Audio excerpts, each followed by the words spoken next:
एक मौका फिर मिला है, लेकिन सवाल ये है कि क्या ये मौका DEd and BEd special education students के लिए भी उतना ही इम्पोर्टेंट है। सो सीटेट 2026 का एप्लीकेशन विंडो फिर से ओपन हुआ है।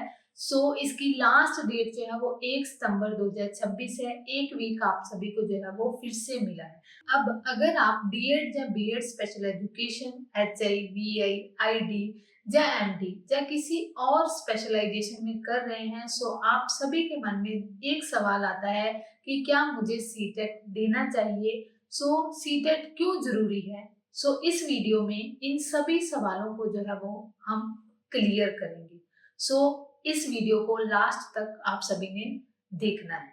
सो सीटेट 2026 की जो है वो लेटेस्ट अपडेट आई है कि जो आप लोगों का एग्जाम जो है वो सितंबर में होने वाला था, उसको लेकर क्या है किया गया है, दोबारा से जो है वो क्या है अनाउंस किया गया है। फॉर्म जो है वो रीओपन किए गए हैं कैंडिडेट्स के लिए। तो ये जो है वो स्पेशल एजुकेशन स्टूडेंट्स के लिए भी उतना ही मौका है जितना जो है वो हम नॉर्मल बच्चों की बात करते हैं। सो जितने भी स्टूडेंट डीएड और बीएड स्पेशल एजुकेशन कर रहे हैं, उनको सीटेट में ये जो फॉर्म रीओपन हुए हैं, जिसकी लास्ट डेट 1 सितंबर 2026 दिया गया है, सो उन सभी को जो है वो क्या करना है, आप सभी को ये फॉर्म जो है वो फिल करना है।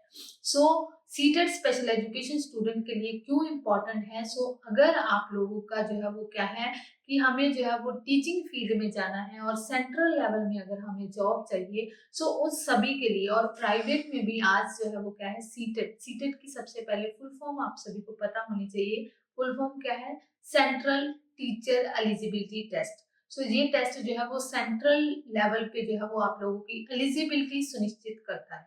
सो ये सीटेट पास करने के बाद में आप लोग जो है वो KVS, NVS and D triple S B में जो स्पेशल एजुकेशन की पोस्ट्स जो है वो निकलती हैं, उसके लिए एलिजिबल हो जाते हो। ये सीटेट के बाद में आपका ये नहीं है कि आप रिक्रूट होगे किसी जॉब के लिए, आप वैकेंसी को फिल करने के लिए जो है वो ये एलिजिबिलिटी टेस्ट है, जैसे आप लोग जो है वो अपना स्टेट टीचर एलिजिबिलिटी टेस्ट जो है वो देते हो। सो नेक्स्ट जो क्वेश्चन आता है, डाउट्स आता है कि सीटेट की एज लिमिट क्या है। सो इसकी किसी भी प्रकार की अपर एज लिमिट जो है वो नहीं है। आप लोग जो है वो अगर किसी भी एज में है तो आप इसको भर सकते हैं। दूसरा मोस्ट इम्पोर्टेंट जो क्वेश्चन बच्चे पूछते हैं, तो मैम हम जो है वो बीएड फर्स्ट ईयर में है, जहां हम लोगों का डीएड फर्स्ट सेमेस्टर है, तो क्या हम एलिजिबल हैं इस फॉर्म को भरने के लिए। तो ऐसा कहीं नहीं कहा है कि आप फर्स्ट सेमेस्टर में हैं तो आप फॉर्म फिल नहीं कर सकते हैं। ये भी बोला गया था कि यस, अगर आपने बीएड या किसी भी टीचिंग प्रोफेशन में आपने एनरोल कर लिया है, सो आप लोग जो है वो एलिजिबल माने जाते हो ये टेस्ट को फिल करने के लिए, क्योंकि ये रिक्रूटमेंट का एग्जाम नहीं है, ये एलिजिबिलिटी का एग्जाम है। सो आप लोग जो है वो इस फॉर्म को फर्स्ट सेमेस्टर में हो, चाहे सेकंड में हो, चाहे थर्ड में हो, चाहे फोर्थ में हो, आप सभी जो है वो इस फॉर्म को फिल करने के लिए एलिजिबल हो।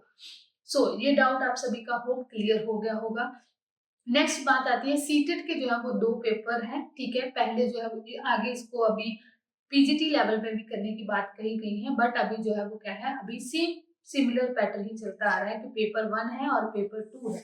अब क्वेश्चन आता है कि पेपर 1 कौन फिल कर सकता है। पेपर 1 जो है वो डिप्लोमा वाले बच्चे जो डीएड स्पेशल एजुकेशन कर रहे हैं, चाहे एचआई हो, वीआई हो, आईडी, एमडी किसी भी स्पेशलाइजेशन से हो, वो पेपर 1 फिल करेंगे। जो बीएड कर रहे हैं किसी भी स्पेशलाइजेशन से, एचआई, वीआई, आईडी, एमडी, वो पेपर 2 फिल करेंगे। और पेडागोजी जो है वो जो उन्होंने क्लास टीचिंग प्रोफेशन में जब वो बीएड कर रहे थे, तो उन्होंने जो पेडागोजी ली थी, इंग्लिश इंग्लिश लैंग्वेज या हिंदी लैंग्वेज, और सोशल साइंस लिया या साइंस मैथ लिया, वो उसके ऊपर जो है वो डिपेंड करता है।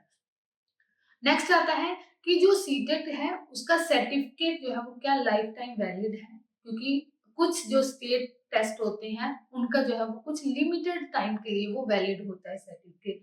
सो ये जो है वो क्या है, आप लोगों का लाइफ टाइम जो है वो वैलिडिटी होती है। अगर आपने एक बार सीटेट क्लियर कर लेते हो तो आपके लिए लाइफ टाइम वैलिड रहेगा। आप कहीं भी जॉब के लिए, प्राइवेट हो, कॉन्ट्रेक्चुअल हो, चाहे परमानेंट की जॉब जो सेंट्रल लेवल पे निकलती है, उसके लिए सीटेट जो है वो मैंडेटरी होता है।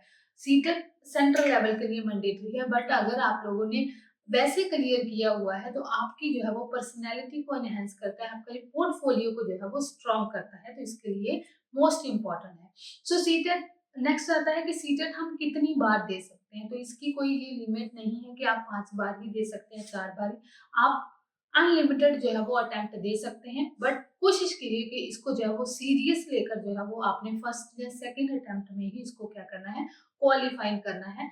और ये भी ज़रूरी है कि ये नहीं मानना है कि आप लोगों ने कि हम जो है वो क्या है डीएड और बीएड पास आउट करने के बाद में हम सीटेट करेंगे, तो ये बहुत ही बड़ी गलती होगी, क्योंकि अगर आप लोग क्वालिफाइंग एग्जाम जो है वो पास आउट होने के बाद में करोगे, जो नेक्स्ट जो वैकेंसी वाले जो आप लोगों के एग्जाम होंगे, उसके लिए आपको और टाइम जो है वो लगेगा। तो ये जो क्वालिफाइंग एग्जाम है, चाहे वो आपकी स्टेट का हो, चाहे ये सेंट्रल लेवल का क्वालिफाइंग एग्जाम हो, उसको आप लोगों ने कोशिश करना है कि ड्यूरिंग द आप लोगों के जो कोर्स टाइम है, उसी टाइम इनको क्वालिफाइंग करना है। सो ये